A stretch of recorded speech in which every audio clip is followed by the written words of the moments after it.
زندگی میں دکھ اور سکھ ان کا چولی دامن کا ساتھ ہے، دکھ بھی ہے سکھ بھی ہے، سردی کے ساتھ گرمی بھی ہے، گرمی کے ساتھ سختی بھی ہے۔ ان مع العسر یسرا ان مع العسر یسرا، یسر کے ساتھ عسر ہے، عسر کے ساتھ یسر ہے۔ لیکن انسان نفسیاتی طور پر متاثر جو ہوتا ہے زیادہ، وہ تکلیف سے ہوتا ہے، دکھ سے ہوتا ہے۔ خوشی آتی ہے تو وہ ایسے گزر جاتی ہے، اس کا وقت کا بھی پتہ نہیں چلتا، گزرتے ہوئے بڑی تیزی کے ساتھ وقت گزر جاتا ہے۔ لیکن غم کا معاملہ ہو جائے تو ایک ایک لحظہ جو ہے وہ بڑا کٹھن ہو جاتا ہے، بڑی مشکل سے گزرتا ہے۔ تو انسان کے احساسات پر زیادہ جو اثر آتا ہے وہ دکھ کا آتا ہے۔ بعض فلسفے دنیا میں ایسے ہیں کہ جنہوں نے اس دکھ، خاص طور پر جو حساس انسان اس کو محسوس کرتا ہے، اس کے اعتبار سے یہ کہا ہے کہ دنیاوی زندگی نرا دکھ ہی دکھ ہے۔ آپ کو معلوم ہے کہ تعداد انسانوں کی بہت بڑی تعداد ہے جو بدھ مت کی پیروکار ہے، اور بدھ مت کا کلمہ طیبہ یہ ہے، یعنی یہ ان کا اصل الاصول ہے، جیسے ہمارے دین کا اصل الاصول ہے لا الہ الا اللہ محمد رسول اللہ، کلمہ طیبہ۔ ان کا جو کلمہ طیبہ ہے وہ یہ سروم دکھم، سب دکھ ہی دکھ ہے، سب مصیبت ہی مصیبت ہے۔ انسانی زندگی جو ہے وہ تو صرف دکھوں سے اور تکلیفوں سے عبارت ہے۔ اسی کو غالب نے بھی کہا ہے، آپ نے یہ شعر بھی غالب کا میں نے بہت سے دروس میں سنا ہوگا کہ قید حیات و بند غم اصل میں دونوں ایک ہیں۔ یہ قید حیات ہے، ابھی آپ حدیث سن رہے تھے، دنیا سجن المومن، مومن کے لیے یہ دنیا کی زندگی جو ہے جیل خانہ ہے، یہ قید ہے، قید حیات۔ جیسے جیل میں آدمی اپنی مرضی سے نہیں جاتا، بھیجا جاتا ہے، اپنی مرضی سے نہیں نکلتا بلکہ نکالا جاتا ہے۔ اسی طرح لائی حیات آئے قضا لے چلی چلے، اپنی خوشی سے آئے نہ اپنی خوشی چلے۔ تو دنیا کی زندگی جو ہے وہ واقعتاً ایک اعتبار سے قید خانہ ہے۔ قید حیات و بند غم اصل میں دونوں ایک ہیں۔ جب تک یہ زندگی رہے گی غم بھی لگا رہے گا، تکلیفیں لگی رہیں گی، مصائب آتے رہیں گے، انسان کو دکھوں کا سامنا رہے گا، واسطہ رہے گا۔ موت سے پہلے آدمی غم سے نجات پائے کیوں؟ ظاہر بات ہے جب تک زندگی ہے تو غم ہے، تو موت سے پہلے نجات نہیں مل سکتی۔ اگرچہ اس کے بعد کا اگلا مرحلہ جو ہے، جو حقیقت کو جاننے والے ہیں وہ تو جانتے ہیں کہ اس کے بعد تو غم کا اور بڑا کڑا مرحلہ آنے والا ہے۔ اب تو گھبرا کے یہ کہتے ہیں کہ مر جائیں گے، مر کے بھی چین نہ پایا تو کدھر جائیں گے؟ اگر اللہ ہمیں معاف فرمائے، اپنی رحمت اور مغفرت سے ہمیں ڈھانپ لے، جیسے کہ حضور نے فرمایا الا یتغمدنی ربی برحمتہ، حضور نے فرمایا کہ کوئی انسان بھی محض اپنے اعمال کی بنیاد پر جنت میں نہیں داخل ہو سکے گا جب تک کہ رحمت خداوندی دستگیری نہ کرے۔ کسی صحابی نے بڑی ہمت کی، بڑے جرت کا معاملہ کیا، پوچھ لیا کیا حضور آپ بھی؟ ظاہر بات ہے آپ بھی انسان ہیں، آپ بھی بشر ہیں،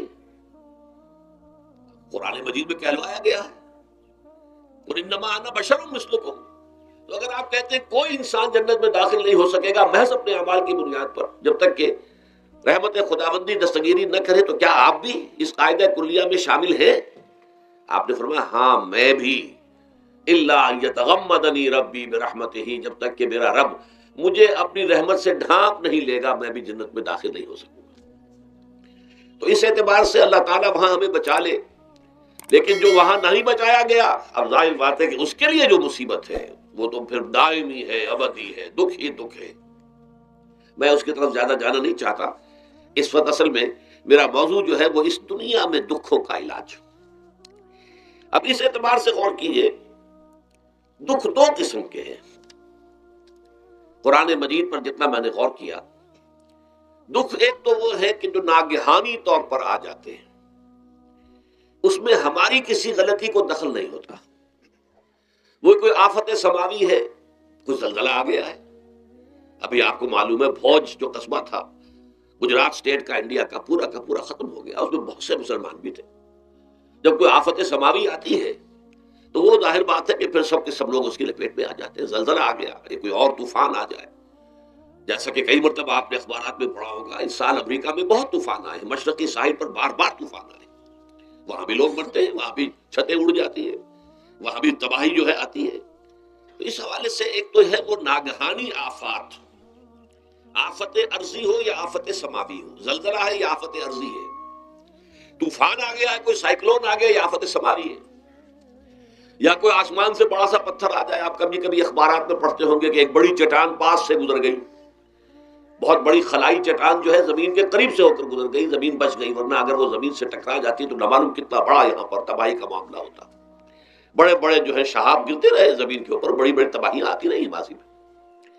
تو ایک تو یہ ہے، اور ان میں بھی تقسیم کیجئے، یہ ناگہانی تکلیف، ناگہانی مصیبت، یا کوئی آفت سماوی یا آفت ارضی، اس کی بھی پھر دو قسمیں ہو گئی۔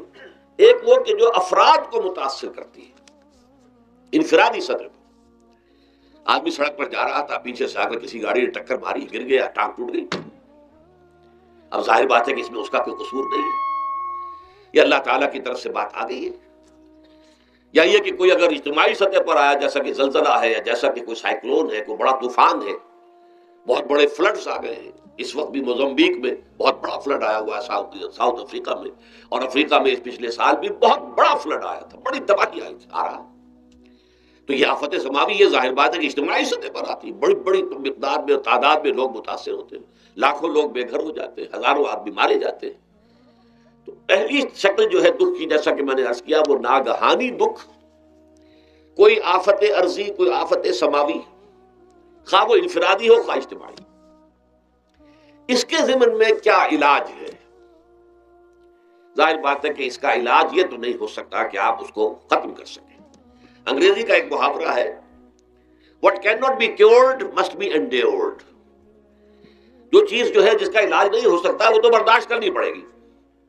بعض بیماریاں بھی ایسی ہیں، ڈائبٹیز ہو گئی ہے، شوگر کا مرض ہو گیا، ڈاکٹر آپ کو بتائے گا کہ بھائی اب یہ مرض جائے گا نہیں، اب آپ کو اس مرض کے ساتھ ہی اپنے آپ کو ایڈجسٹ کر کے اپنی غذا وغیرہ اس کے مطابق طے کر لیجیے، ورنہ یہ کہ یہ نہ سمجھیے کہ یہ مرض چلا جائے گا۔ تو what cannot be cured must be endured۔ لہذا ان آفت سماوی و ارضی، چاہے وہ انفرادی سطح پر متاثر کرتی ہوں انسانوں کو، اور چاہے اجتماعی سطح پر، اس کا تو علاج ایک ہی ہے۔ عربی میں بھی ایک محاورہ یہ ہے کہ کسی نے پوچھا تھا کہ بچھو کے کاٹے کا کیا علاج ہے؟ البکاء الی الصباح، رات کو اگر کاٹا ہے کسی بچھو نے تو روتے رہو صبح تک، یہ علاج ہے، اس کا اور کوئی علاج ہے ہی نہیں۔ تو جو چیز لا علاج ہے اسے برداشت کرنا، گویا کہ یہاں جو اصل شے ہوگی کہ دنیاوی آفات، ارضی و سماوی آفات، ناگہانی آفات، ناگہانی مصیبتیں، ان کے ضمن میں ہمیں ایسی شے کی ضرورت ہے جو ہمارے اندر برداشت پیدا کر دے، اس کو جھیلنا آسان بنا دے، ہم اس کی وجہ سے بجھ کر نہ رہ جائیں، ہماری ہمتیں جواب نہ دے جائیں، ہمارا ارادہ ختم نہ ہو جائے، ہمارا حوصلہ پست نہ ہو جائے، بلکہ برداشت ہو، جھیلنا ہو، تحمل ہو۔ ابھی بٹر صاحب کہہ رہے تھے اللہ تعالیٰ ذرا سا متحمل ہے، میں نے کہا یہ بہت غلط بات کہہ رہے، اللہ بہت متحمل ہے۔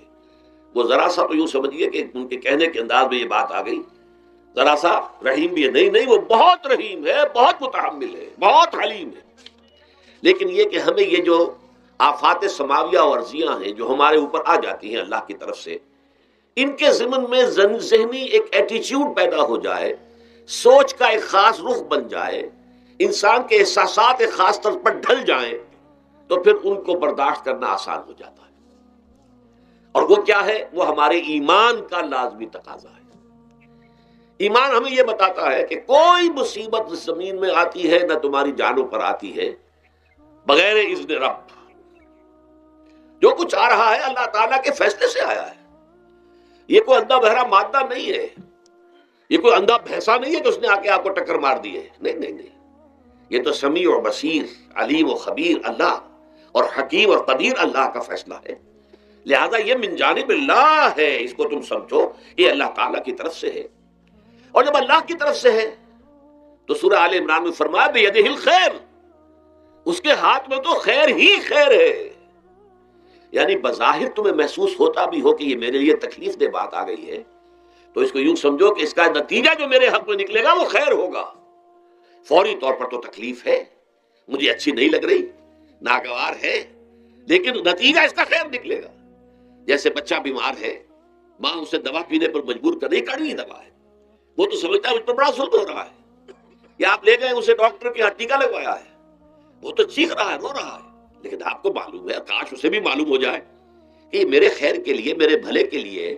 اگر اسے یہ معلوم اور محسوس ہو جائے تو اس کی تکلیف اس کے اندر بہت کمی آ جائے گی، وہ سہار لے گا اس کو، وہ برداشت کرے گا۔ اس حوالے سے اس کا جو ہمارے دین میں اس کا نام ہے، اس ذہنی کیفیت کا، ان احساسات کا، اسے اب کہتے ہیں تسلیم و رضا۔ جو کچھ آ رہا ہے اللہ کی طرف سے آ رہا ہے، لہذا سر تسلیم خم ہے، اے اللہ ہم قبول کرتے ہیں، رضا، ہر حال میں تیری رضا پر راضی ہیں، جو تیرا فیصلہ ہے ہمیں بسر و چشم قبول ہے، تسلیم و رضا۔ ہم بھی تسلیم کی خو ڈالیں گے، بے نیازی تیری عادت ہی صحیح، اللہ تو بے نیاز ہے، لیکن اے اللہ تو ہمارے لیے جو بھی تکلیف کا تو نے فیصلہ کیا، ہم تسلیم کی خو ڈالیں گے، عادت پیدا کر لیں گے اپنے اندر کہ ہر ساقی ماریخ عین الطاف است، کہ میرا ساقی میرے پیالے میں جو کچھ ڈال دے اس کا لطف و کرم ہے۔ یہ مقام رضا ہے، یہ ایمان کا ایک ایسا تقاضا ہے کہ جس کو ہم کہیں گے ایمان کی حلاوت، ایمان کی مٹھاس۔ اگر آپ کا منہ کڑوا ہو جائے تو آپ چینی کھاتے ہیں تاکہ منہ کا ذائقہ ٹھیک ہو جائے۔ اگر تکالیف کی وجہ سے، دکھ کی وجہ سے آپ کے احساسات کے اندر کوئی خرابی پیدا ہو رہی ہے، یہ جو مقام رضا ہے، یہ اس کے لیے قند ہے، یہ اس کے لیے چینی ہے، یہ اس کے لیے شہد ہے، یہ اس کی تلخی کو ظاہر کر دینے والی شے ہے کہ اللہ تیری رضا پر راضی، راضی برضائے رب۔ اب اس کے ضمن میں سمجھیے، یہ تو اصولی بات میں نے آپ کو بتا دی۔ اس کی 3 کیفیات ہو سکتی ہے، کیوں اللہ کی طرف سے یہ چیزیں آتی ہیں۔ سب سے پہلی شے ہے، اب وہ جو آیات میں نے سنائی تھی وہ سن لیجئے پہلے ترجمہ۔ سورہ تغابن میں فرمایا ما صاب من مصیبت الا باذن اللہ، دیکھو کوئی مصیبت تم پر نہیں آ سکتی، نہیں آتی مگر اللہ کے اذن سے۔ ومن یؤمن باللہ، اور جو شخص اللہ پر ایمان رکھتا ہو، یہد قلبہ، اللہ اس کے دل کو ہدایت دے دیتا ہے، اس کے دل کو سکون عطا کر دیتا ہے، وہ راضی برضائے رب ہو جاتا ہے، اس میں شکوہ نہیں رہتا، اس میں شکایت نہیں ہوتی، اس میں تلخی نہیں ہوتی، کیوں ہو گیا، کیسے ہو گیا، کیوں ہو گیا، نہیں ہونا چاہیے، نہیں نہیں نہیں۔ یہ سارا جو پیچ آدمی کھاتا رہتا ہے نا اندر ہی اندر، وہ جو پیچ کھا رہا ہے، یہ سب پیچ سے نجات نہیں گئی۔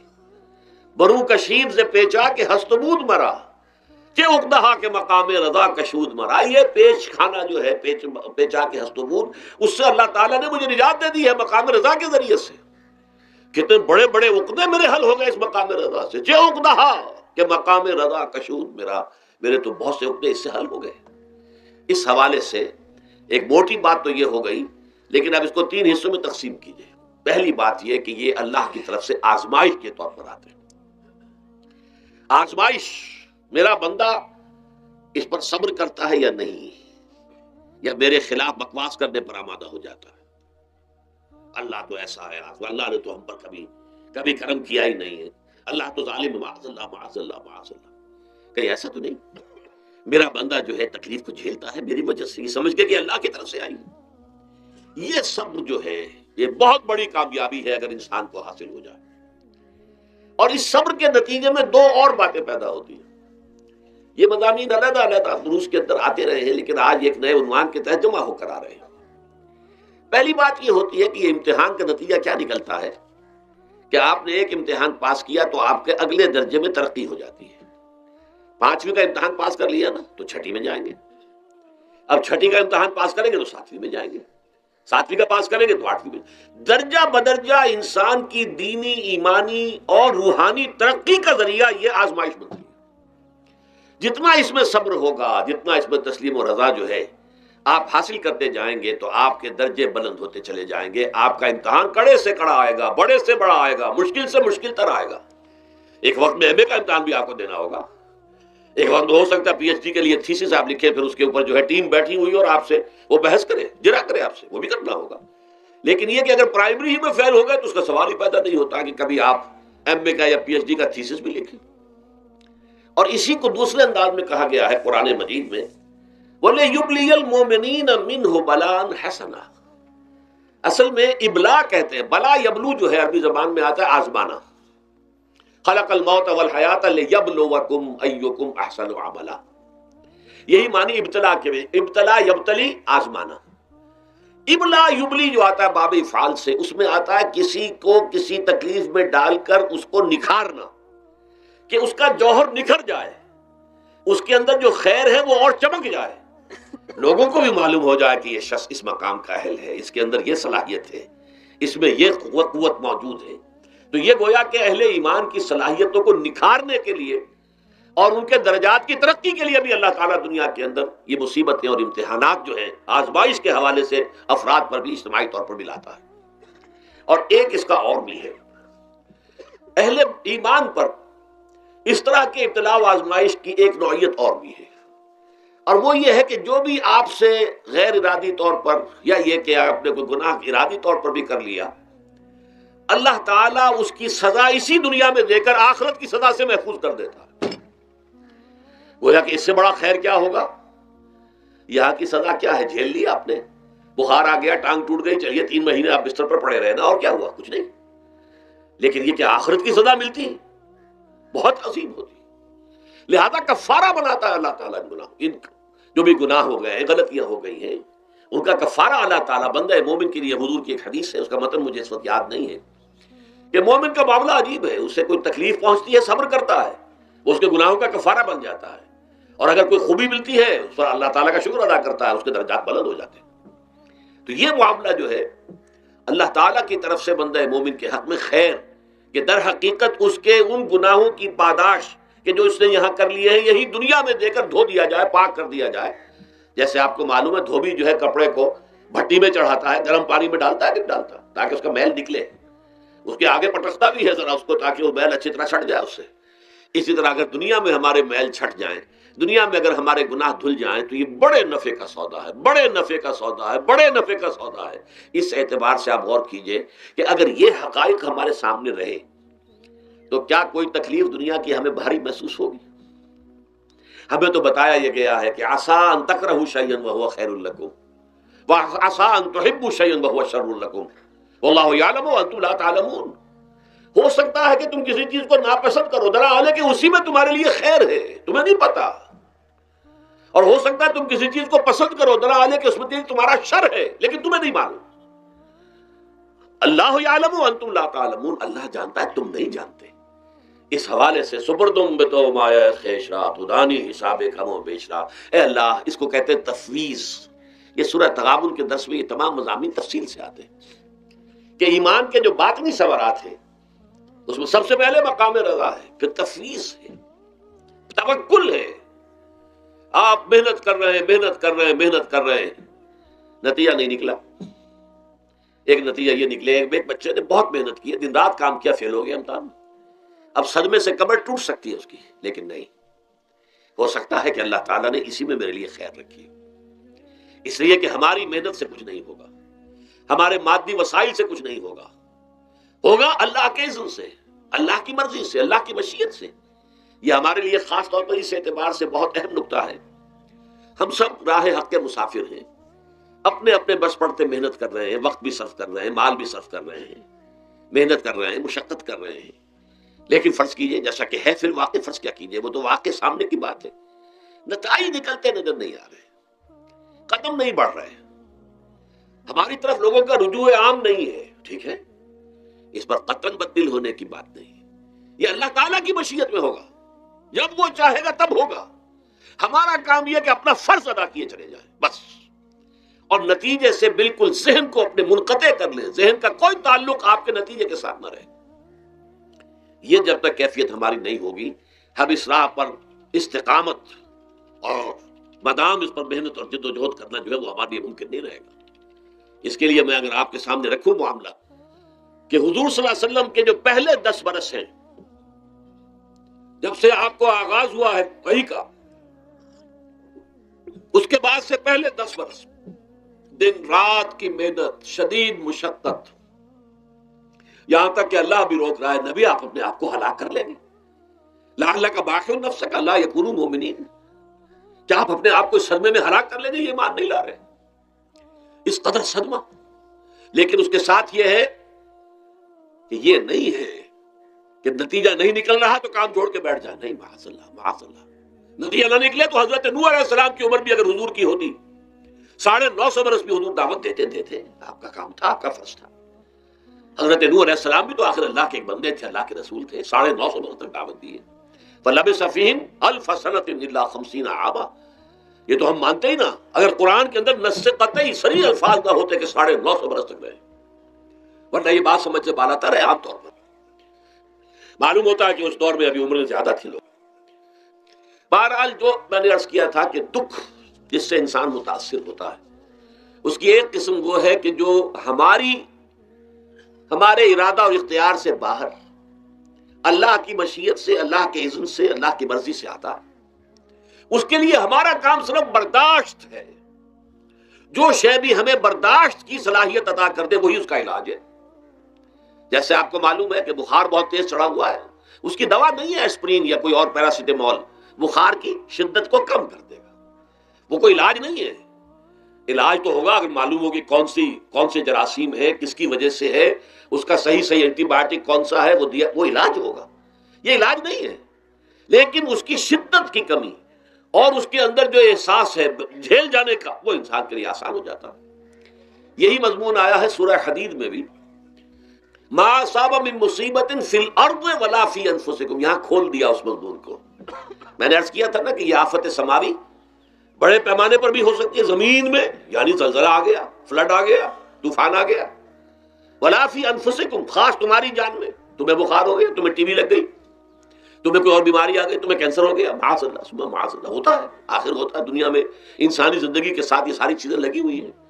لیکن یہ چیزیں ما اصاب من مصیبت فی الارض ولا فی انفسکم، نہیں پڑتی تم پر کوئی پڑنے والی کوئی مصیبت، کوئی تکلیف، نہ پوری زمین میں بڑے پیمانے پر، نہ تمہاری جانوں میں انفرادی سطح پر، الا فی کتاب من قبل ان نبراها، مگر یہ کہ وہ تو ایک کتاب میں، کتاب اللہ کے علم کی کتاب، ام الکتاب، اس میں پہلے سے درج موجود ہے.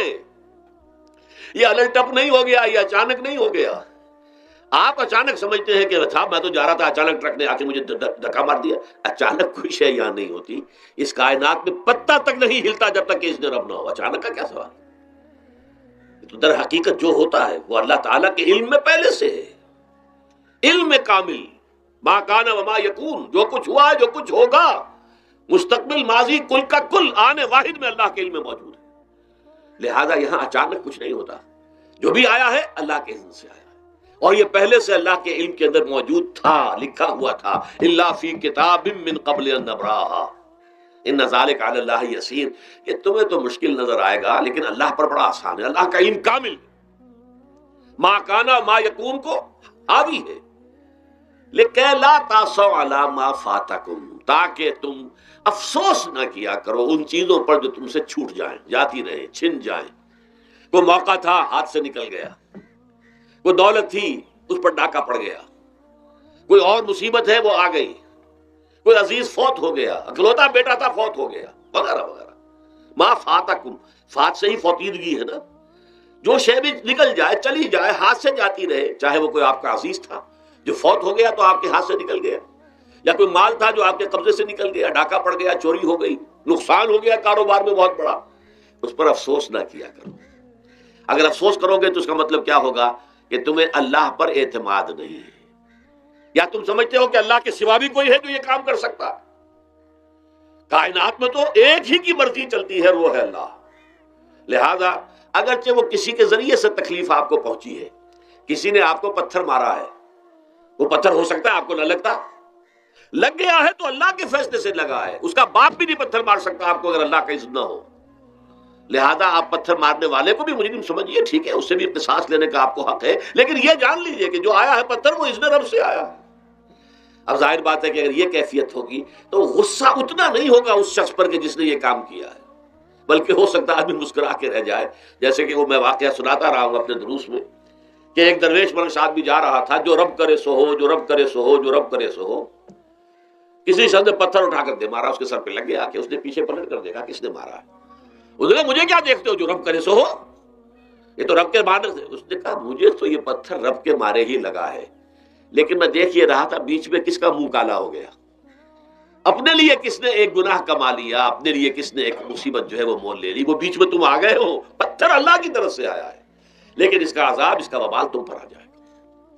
بہرحال یہ تو میں نے عرض کیا آپ کے سامنے، وہ چیزیں کہ جو آ جاتی ہیں، وہ تکالیف، وہ مسائل جو اللہ کی طرف سے من جانب اللہ ہے، اس میں آپ کسی کو مورد الزام نہیں ٹھہرا سکتے، وہ آپ پر آ گیا. دوسری تکلیفیں وہ ہے جن کے لیے فارسی میں کہتے ہیں خود کردہ، اپنے ہاتھوں جو مصیبتیں آتی ہیں. اس کے لیے میں نے آپ کو سورہ شورا کی آیت سنائی ہے. ما اصابکم من مصیبت فبما کسبت ایدیکم ویعفو عن کثیر. جو مصیبت بھی تم پر آتی ہے انسانوں، وہ تمہارے اپنے ہاتھوں کے کرتوتوں کی وجہ سے آتی ہے. اور ابھی تو اللہ بہت سی چیزوں کو تو معاف بھی کرتا رہتا ہے، ہر تمہاری غلطی پر پکڑتا نہیں ہے، ہر خطا کے اوپر تمہیں سزا نہیں دیتا ہے، کوئی سزائیں معاف بھی کرتا رہتا ہے، عفو و درگزر سے بھی کام لیتا ہے، بہت متحمل اور حلیم بھی ہے، بہت رحیم اور غفور بھی ہے اور کریم بھی ہے. لیکن یہ کہ یہ جان لو کہ ایک مصیبتیں وہ ہیں جو تمہاری اپنی پیدا کرتے ہیں، بما کسبت ایدیکم، تمہارے اپنے ہاتھوں کی کمائی.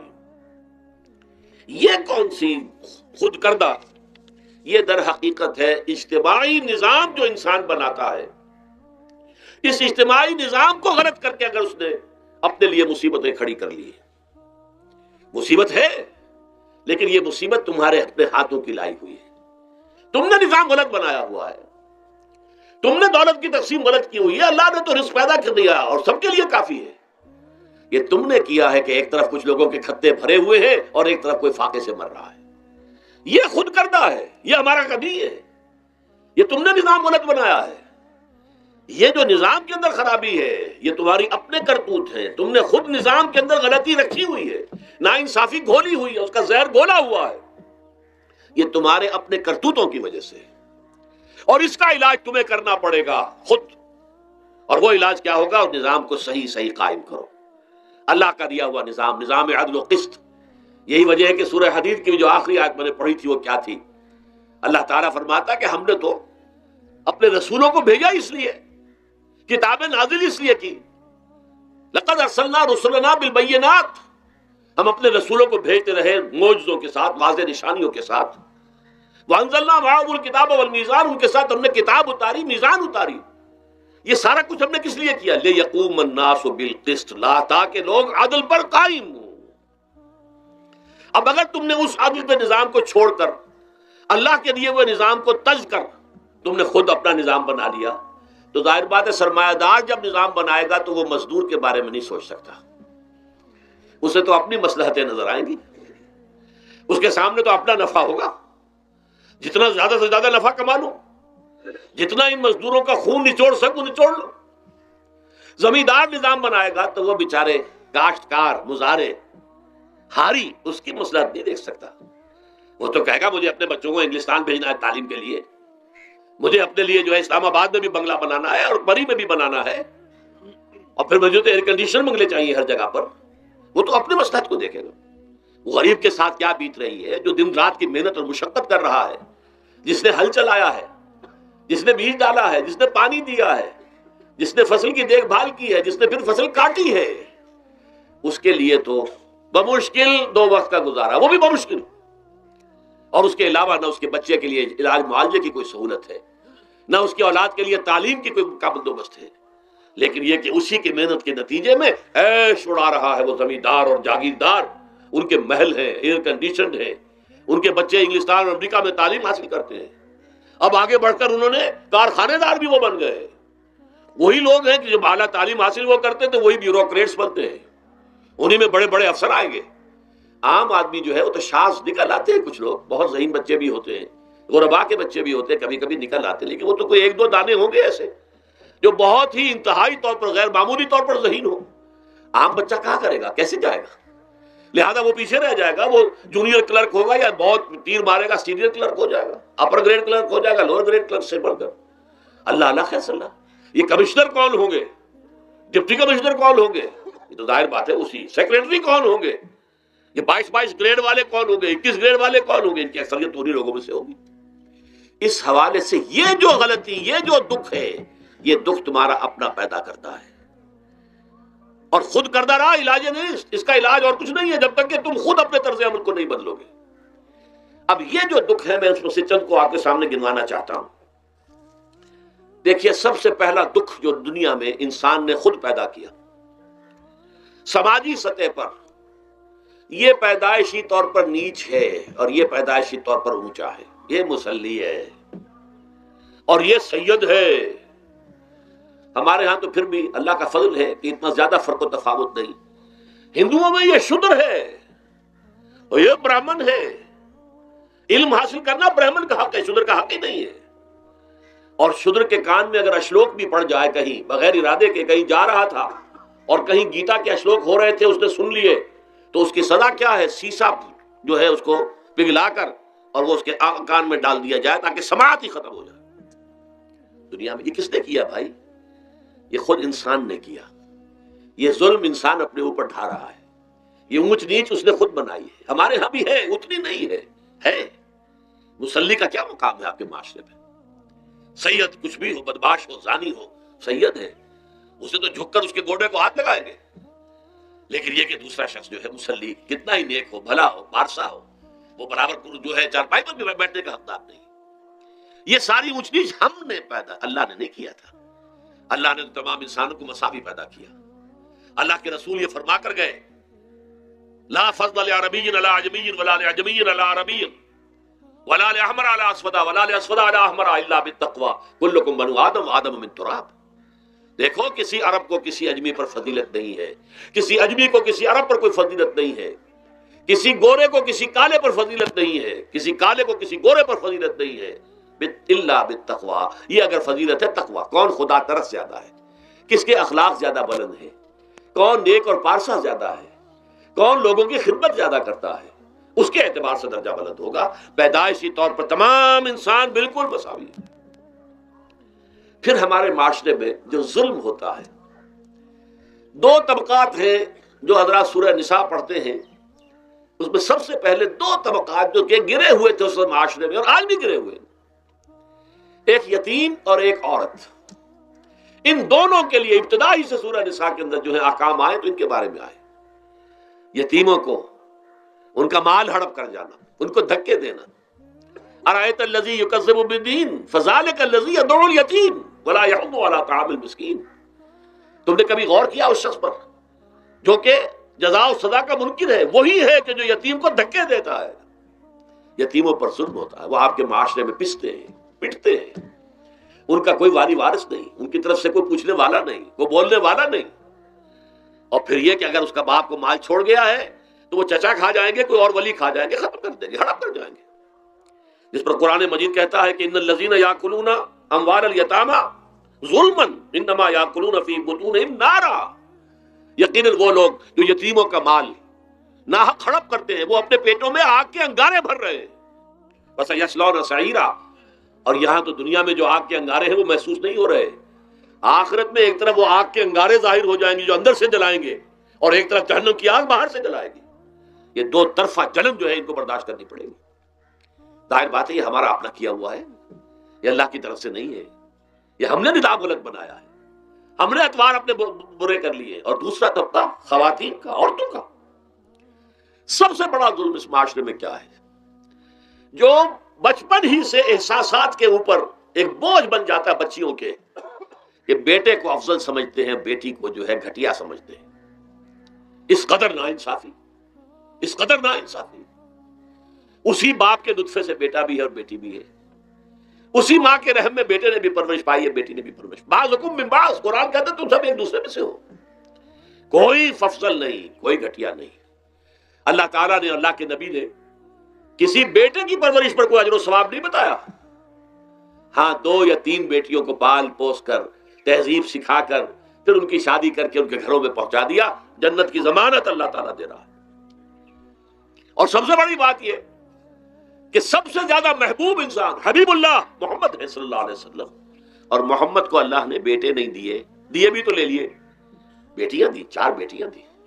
اور کتنی محبت کرتے تھے محمد صلی اللہ علیہ وسلم کی بیٹیوں سے، خاص طور پر حضرت فاطمہ سے، وہ تو آپ سیرت میں پڑھیے کتنی محبت، کس قدر محبت۔ سب سے چھوٹی تھی شاید اس لیے۔ بہرحال پہلی بات تو یہ کہ بچپن ہی سے وہ دعویٰ پڑھنا شروع ہو جاتا ہے بچیوں کے ذہنوں پر کہ ہم کو گھٹیا ہیں، ہمارے بھائی بڑھیا ہیں، ہمارے والدین جو ہیں ان سے زیادہ محبت کرتے ہیں، ہم سے نہیں کرتے۔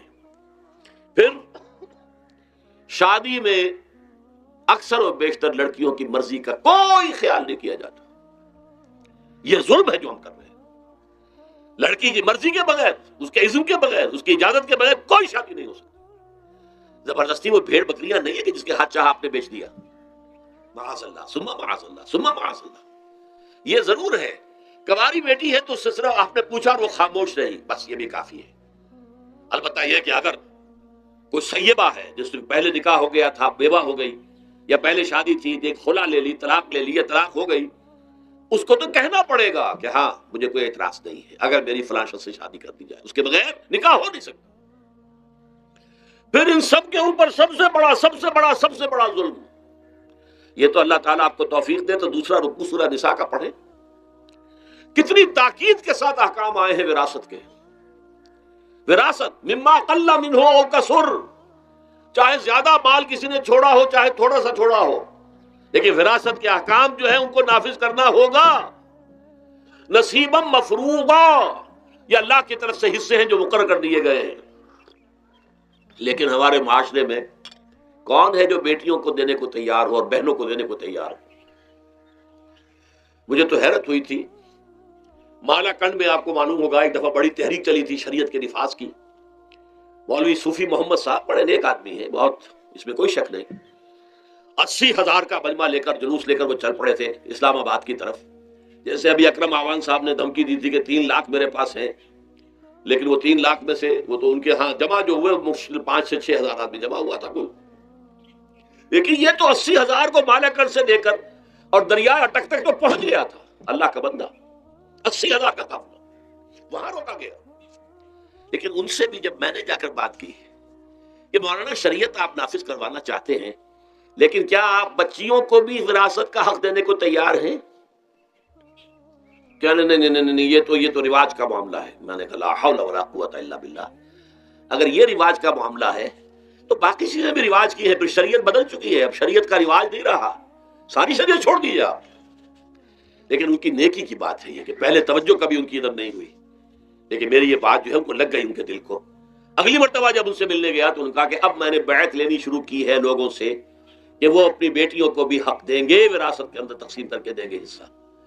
لیکن یہ کہ اس وقت تک انہوں نے کہا تھا، ابھی کل 28 آدمیوں نے بیعت کی ہے۔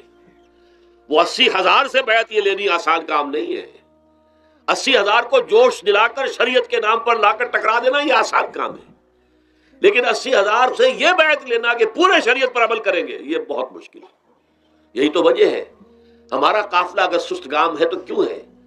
ہم یہ کہتے ہیں کہ پہلے میدان میں آنے سے پہلے اپنی ذات پر اپنے گھر میں دین نافذ کرو، پھر باہر نکلو، اپنی معاش اور اپنی معاشرت پر اسلامی شریعت نافذ کرو، پھر باہر آ کر اسلام کا نعرہ لگانے کا تمہیں حق پہنچتا ہے، ورنہ نہیں۔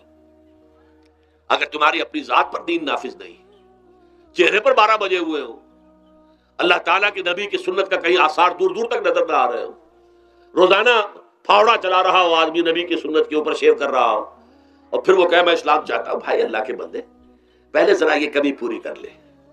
اور اگر تیرے کاروبار میں کوئی حرام شے ہے، تیری معاش میں کوئی حرام شے ہے، کوئی سودی معاملہ کیا، ختم کر اس کو اللہ کے بندے، بینک کی سروس کر رہا ہے چھوڑ اس کو، اگر یہ کام کر لو۔ بے پردگی اختیار کی ہوئی ہے، اللہ نے تو پردہ سکھایا ہے، اللہ کے نبی نے پردہ سکھایا ہے، شریعت اسلامی نے پردہ رکھا ہے، مردوں اور عورتوں کا اختلاط پسند نہیں ہے، اس پر عمل کرو، پھر آنا میدان میں، پھر دوسروں کی غلطی جو ہے بتانا اس کو کہ یہ تم غلط کر رہے ہو، مشرف تم یہ کر رہے ہو غلط کر رہے ہو، فلاں تم یہ کر رہے ہو غلط کر رہے ہو، نواز شریف تم یہ کر رہے ہو غلط کر رہے ہو۔ لیکن یہ ہے کہ اس سے پہلے اپنے اوپر، اسی لیے میں نے آپ کو بتا دیا وہ واقعہ کہ انہوں نے بتایا، بعد میں اور بھی آگے ہوں گے انشاءاللہ مجھے امید ہے، لیکن جب میں ملا تھا تو انہوں نے کہا تھا ابھی صرف 28 آدمیوں نے بیٹھ کی۔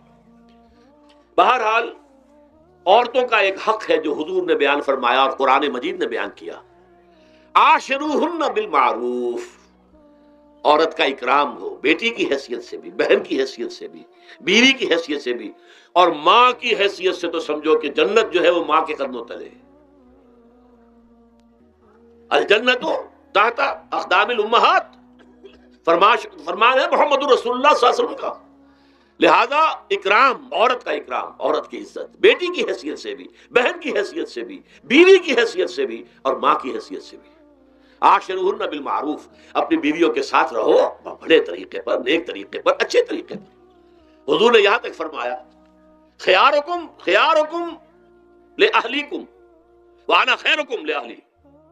دیکھو مسلمانوں، اے میرے صحابیوں، تم میں سے بہتر لوگ وہ ہیں جو اپنے گھر والوں کے حق میں بہتر ہیں، نرمی کرتے ہیں۔ عورت کے بارے میں یہ بھی فرمایا، ایک مرتبہ سواری تیز دوڑا رہے تھے جو بھی اونٹ کو لے کے جانے والے تھے، جبکہ ہودج میں کچھ خواتین سوار تھیں۔ حضور نے فرمایا دیکھو نہ، یہ نگینے ہیں جو سوار ہیں، ان کو زیادہ دھکے نہ لگواؤ تیز تیز اونٹ چلا کر، ان کے ساتھ نرمی ہو، ان کے ساتھ نیکی کی جائے، ان کے احساسات کا خیال رکھا جائے، ان کے ساتھ زیادتی نہ ہو، مار پیٹ کا کیا سوال، معاذ اللہ ثم معاذ اللہ۔ ان کے ساتھ جو ہے عاشروہن بالمعروف، بھلے طریقے پر گزارا کرو۔ یہاں تک فرمایا ہو سکتا ہے کہ کسی وجہ سے تمہاری بیوی جو ہے تمہاری نگاہوں سے گر جائے، اب آپ کے دل میں اتنی محبت نہیں رہی، لیکن اللہ فرماتا ہے دیکھو ہو سکتا ہے کہ اس میں کوئی پہلو ایسا ہو، تلاش کرو کوئی پہلو ایسا ہو بہتری کا کہ جس کی وجہ سے تلاش کر کے اس کو اپنی نگاہوں میں مرکوز کر لو، تاکہ اس کے تمہارے دل میں اس کے لیے محبت دوبارہ اثر نہ ہو، اس پہلو کی وجہ سے جو تمہاری نگاہ سے اوجھل تھا۔ وہ اچھائی اس میں ہے، سیرت کی اچھائی ہے، صورت بہت اچھی نہیں ہے، اللہ نے سیرت اچھی دے دی ہے، جو کچھ دیا، جو اچھائی ہے، جو بھلائی ہے، اس کو تلاش کرو اور نگاہ کو وہاں پر جماؤ تاکہ تم ان کے ساتھ اچھا سلوک کر سکو۔ اس سے آگے آئیے، معاشی میدان ہے سب سے زیادہ سخت اور سب سے زیادہ کٹھن اور سب سے زیادہ ظالمانہ نظام۔ اس میں سب سے بڑا ظلم جو ہمارے پاکستان میں ہے وہ یہ زمینداری، غیر حاضر زمینداری اور یہ جاگیرداری۔ محنت کرے کسان مزدور ہاری، عیش کرے جاگیردار زمیندار، یہ اس سے بڑا ظلم کوئی نہیں ہو سکتا۔ اور چونکہ ہماری معیشت بنیادی طور پر زرعی معیشت ہے، ہمارا تو زیادہ تر جو آبادی کا طبقہ ہے وہ کاشتکار ہے، لہذا سب سے بڑا ظلم جو ہو رہا ہے وہ در حقیقت یہ زمینداری، غیر حاضر زمینداری اور جاگیرداری۔ اب اس میں سمجھ لیجئے اس بات کو اچھی طرح، کتنا بڑا ظلم ہے۔ ایک شخص خود شہر میں رہ رہا ہے، لاہور میں، ساری سہولتیں اسے حاصل ہیں، کتنی سہولت ہوتی ہے، ٹوٹی کھولی اور پانی آ رہا۔ دیہات میں جا کے بیچارے کاشتکار کو مانگ ہو سکتا ہے کہیں سے دور سے پانی کھینچ کر لانا پڑتا ہو کسی کنویں سے، کہاں اسے یہ سہولت ہے کہ ٹوٹی کا کان مروڑا اور پانی حاضر، کہاں یہ سہولت ہے کہ بجلی کا بٹن اوپر سے نیچے کیا اور مکہ روشن ہو گیا۔ یہ ساری سہولتیں بھی لے رہا ہے اور وہ تنخواہ بھی لے رہا ہے کوئی، یا کوئی کاروبار بھی کر رہا ہے، اور ایک زمین اس کے پاس ہے، فلاں ضلع میں میرا رقبہ ہے، اس رقبے پر جو کاشت کر رہا ہے آ کر اس کی کمائی میں سے، اس کی فصل میں سے آدھا بٹا کر لے جاتا ہے۔ کیا حق پہنچتا ہے اسے؟ یہ مزارعت جو ہمارے ہاں جس کو جائز قرار دے دیا گیا، یہ دور ملوکیت میں جائز قرار دیا گیا۔ بادشاہت جو ہے وہ چلتی تھی، جیسے آپ نے کن کھجورا دیکھا ہے نا، اس کے بہت سی ٹانگیں ہوتی ہیں، کن کھجورے کی کتنے پاؤں ہوتے ہیں، سینکڑوں۔ ایسے بادشاہوں کے یہ پاؤں ہوتے تھے، جاگیردار، 3000 منصبدار، 5000 منصبدار، 20,000 منصبدار، 30,000 منصبدار، یہ جاگیردار، بڑے بڑے علاقے ان کے پاس ہے۔ اب ظاہر بات ہے کہ وہ خود تو کاشت نہیں کر سکتے نا، انہیں تو مزارع چاہیے، لہذا مزارعت کے جائز ہونے کا فتویٰ دیا گیا۔ جب اسلام میں بادشاہت آ گئی، ملوکیت آ گئی اور جاگیرداری آ گئی، جو ملوکیت کے پاؤں ہیں وہ کنسلے کی طرح، کن کھجورے کی طرح اس کے پاؤں ہیں، تو وہ تو جاگیردار ہے۔ یہ ہے جس کی وجہ سے امام ابو حنیفہ نے کہا مزارعت حرام ہے، جس کی زمین ہے وہ کاشت کرے، یا حضور کی حدیث ہے کہ چاہے اپنے بھائی کو دے دے تو ایک دانہ لینے کا حقدار نہیں۔ اگر تو تمہارا کوئی اور ذریعہ معاش نہیں ہے تو ٹھیک ہے، جاؤ کاشت کرو، تمہارا کوئی اور ذریعہ معاش ہے، تمہارا کاروبار ہے، تمہاری دکان چل رہی ہے، تم ملازمت میں ہو، تمہیں تنخواہیں مل رہی ہے، تمہارا پروویڈنٹ فنڈ بھی جمع ہو رہا ہے، تمہیں تو تمہارے ریٹائرمنٹ کے بعد وہ پینشن بھی مل جائے گی، اور اس کے ساتھ ساتھ تم نے یہ ظلم روا رکھا ہوا۔ زمین اگر ہے یا تو جاؤ کاشت کرو، ورنہ یہ کہ اس زمین کو دے دو اپنے کسی بھائی کو، ملکیت تمہاری رہے گی، کاشت وہ کرے گا تو جو فصل ہوگی اس کی برداشت بھی وہی کرے گا، وہی لے کر جائے گا۔ یہ فتویٰ ہے امام اعظم امام ابو حنیفہ رحمۃ اللہ علیہ کا، یہی فتویٰ ہے امام مالک، امام دار الحجرہ، امام مدینہ، امام مالک رحمۃ اللہ علیہ کا، دونوں کا فتویٰ یہ ہے۔ اور عظیم ترین یہی دو ہیں، اولین بھی یہی دو ہیں، عظیم ترین بھی یہی دو ہیں۔ امام شافعی بھی شاگرد ہیں امام مالک کے، امام احمد ابن حنبل شاگرد ہیں امام شافعی کے۔ ٹاپ پر کون ہے؟ امام ابو حنیفہ، ان کے شاگردوں میں قاضی ابو یوسف اور امام محمد امام ظفر، ادھر امام مالک، ان کے شاگردوں میں پھر امام شافعی، پھر ان کے شاگرد امام احمد ابن حنبل۔ ٹاپ پر دونوں یہ کہہ رہے ہیں کہ حرام، مزارعت حرام، جس کی زمین ہے خود کاشت کرے۔ یہاں یہ ہے کہ خود کاشت نہیں کر سکتا تو اپنے بھائی کو دے دے، بس ٹھیک ہے، اس میں سے کوئی حصہ لینے کا وہ حقدار نہیں ہے۔ جو محنت کرے، جو خون پسینہ اپنا لگائے، وہی اس سے ساری جو ہے آمدنی اس کو حاصل ہونی چاہیے۔ یہ مجھے حال ہی میں، یہ آپ کے علم میں ہونا چاہیے، یہ فتویٰ دیا ہے قاضی ابو یوسف اور امام محمد نے، مزارعت حلال ہے، جائز ہے۔ شرطیں لگائی انہوں نے کہ بیج بھی زمیندار دے، کوئی جانور وغیرہ ہے تو وہ بھی زمیندار کا ہو، اگر کوئی ٹریکٹر ہے تو اس کی بھی پیمنٹ جو ہے زمیندار کرے۔ یہ ہے شرطیں، یعنی اس کا کوشش کی ہے کہ اس جاگیرداری کا ڈنک جو ہے کم ہو جائے، اس مزارعت کے اندر جو مضرت ہے وہ کم ہو جائے، لیکن یہ کہ اصلاً اسے جائز قرار دے دیا۔ ہمارے ہاں کون شرطوں کو کون دیکھتا ہے، آداب کو کون دیکھتا ہے، قواعد و ضوابط کو کون، ہنیئن مریا، جیسے کہ ماں کا دودھ پیتے ہیں ایسے ہی یہ مزارعت کی جو آمدنی ہے اس کو کھا رہے ہیں۔ حرام ہے، حرام ہے، حرام ہے۔ حال ہی میں ابھی ملاقات ہوئی میری مولانا زاہد الراشدی صاحب، آپ کے بہت قریب گجرانوالے میں جو اس کی سب سے بڑی مسجد ہے، اس کے خطیب ہیں، انہوں نے بتایا ملا علی قاری نے بھی یہ لکھا، جو بہت بعد کے حنفی جو ہے وہ فقیہ ہیں، کہ دلائل تو وہی ہیں جو امام ابو حنیفہ نے دیے ہیں، دلائل تو ان کے ساتھ ہیں، لیکن مصلحت ہے جو جس کے تحت یہ فتویٰ دیا گیا۔ یہاں تک کہ مولانا شبیر احمد عثمانی کے ساتھ دست راست سمجھ لیجئے ظفر احمد عثمانی رحمۃ اللہ علیہما، انہوں نے بھی یہ لکھا ہے کہ دلائل تو امام صاحبی کی رائے کے حق میں جاتے ہیں، لیکن یہ کہ ہمارے ہاں تقلید کا ایسا ایک قلادہ گردنوں میں ڈال دیا گیا ہے، کیونکہ ہمارے بزرگوں نے فتویٰ دے دیا، قاضی ابو یوسف نے امام اور قاضی اور امام محمد نے، لہذا فتویٰ تو اسی پر چلے گا۔ میں نے ان سے بات کی ان کا ڈٹ کر، میں نے کہا میدان میں آئیے، ناکام کیجیے، جب تک یہ مزارعت ختم نہیں ہوتی ہے، جب تک جاگیرداری اور زمینداری ختم نہیں ہوتی ہے، اس ملک میں کوئی سیاست صحیح آ ہی نہیں سکتی۔